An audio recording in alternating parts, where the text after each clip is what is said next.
Hey friends, imagine this. You're out in the middle of the sea, surrounded by the vast, deep waters, and suddenly a storm starts to brew. The wind howls, the waves crash against your boat, and fear begins to grip your heart. You look around for any signs of help, for something to hold on to, but all you see are the swirling waters of uncertainty. How many of us have felt like this at different points in our lives, where the chaos of our circumstances feels overwhelming and hope seems distant? The Gospel of Matthew, chapter 14, presents a series of events that speak to those very moments.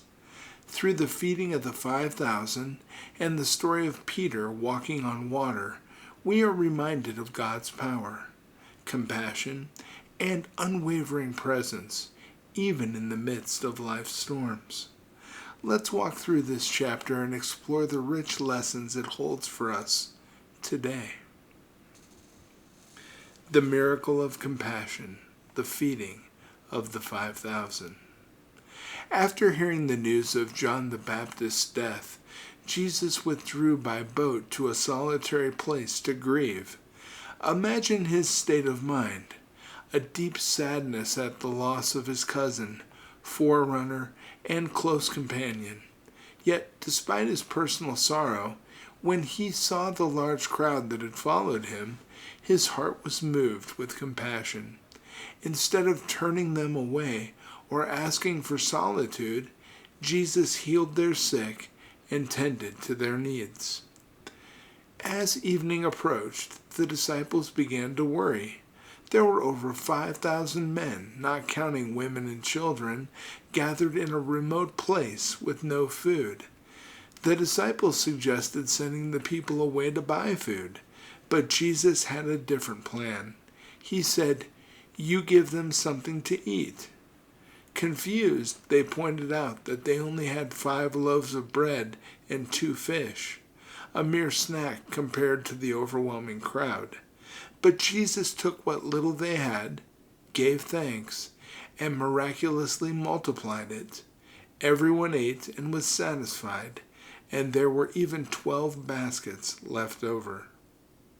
Now, this powerful story teaches us that God's compassion is boundless, and He is always moved to act on behalf of those in need. But what's more, God invites us to be part of His miracles. The disciples thought they didn't have enough to offer, but Jesus showed them that even a small offering, when placed in God's hands, can have an incredible impact. In our lives, we may feel like we don't have much to give, whether it's time, resources, or even emotional strength. But God doesn't ask us for perfection or abundance. He asks us for what we have, no matter how small, and He will multiply it to meet the needs of those around us. The miracle happens when we trust Him with the little we have. Walking on water, Peter's faith and fear. After the miracle of feeding the 5,000, Jesus sent the disciples ahead of Him by boat while He withdrew to pray. It was night, and the disciples were caught in a storm as strong winds and waves battered their boat.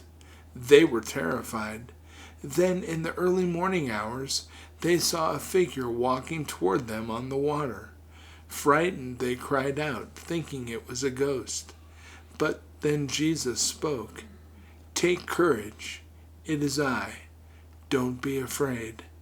Upon hearing this, Peter, always the bold one, called out, "Lord, if it's you, tell me to come to you on the water." Jesus simply said, "Come." And without hesitation, Peter stepped out of the boat and began walking on the water towards Jesus. For a moment, Peter did the impossible. He defied the laws of nature, walking on water as long as his focus was on Jesus. But then he noticed the wind and the waves. His faith wavered, and he began to sink.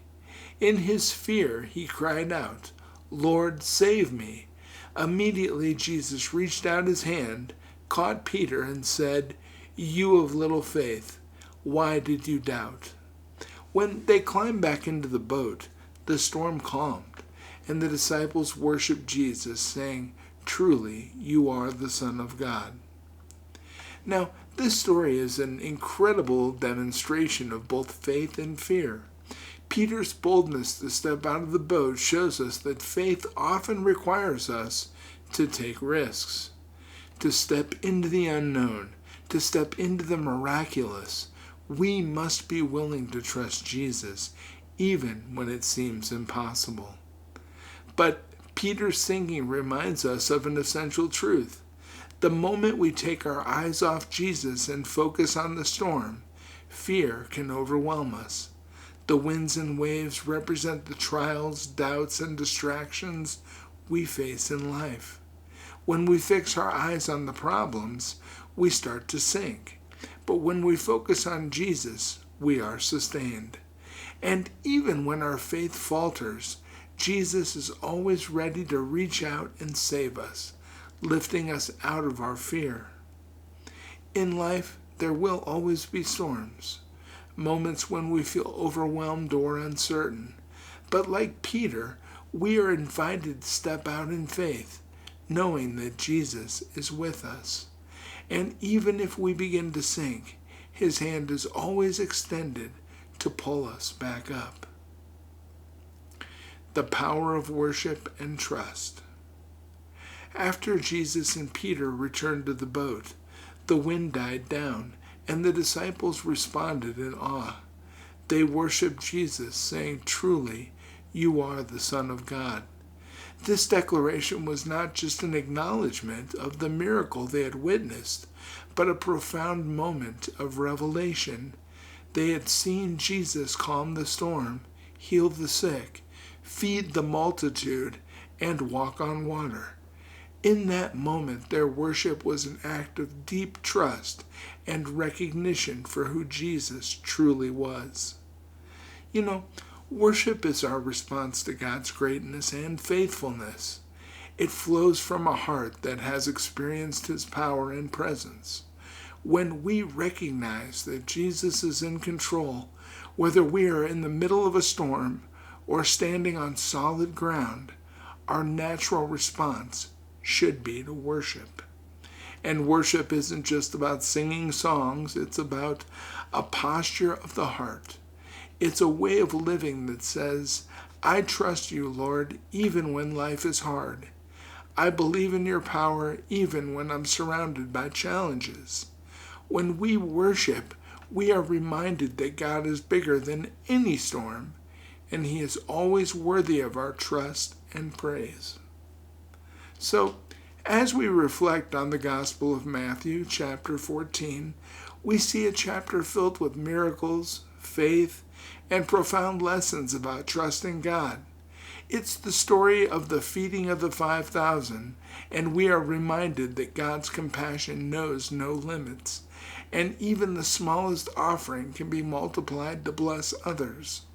In the story of Peter walking on water, we are challenged to step out in faith, trusting that as long as we keep our eyes on Jesus, we can navigate even the fiercest of storms. And in the calming of the sea, we are called to worship, the natural response to recognizing who Jesus truly is. So I leave you with these questions to ponder. What small offering is God calling you to bring to him, trusting that he will multiply it? What storms in your life are you facing? And how can you keep your eyes fixed on Jesus instead of the waves? How can you live a life of worship, trusting God's control in every situation? Remember, the storms of life may be strong, but our God is stronger. Keep your eyes on him, and you will find the courage to step out in faith and the strength to weather any storm. With faith and trust, the impossible becomes possible. Thank you. Tomorrow we'll discuss chapter 15.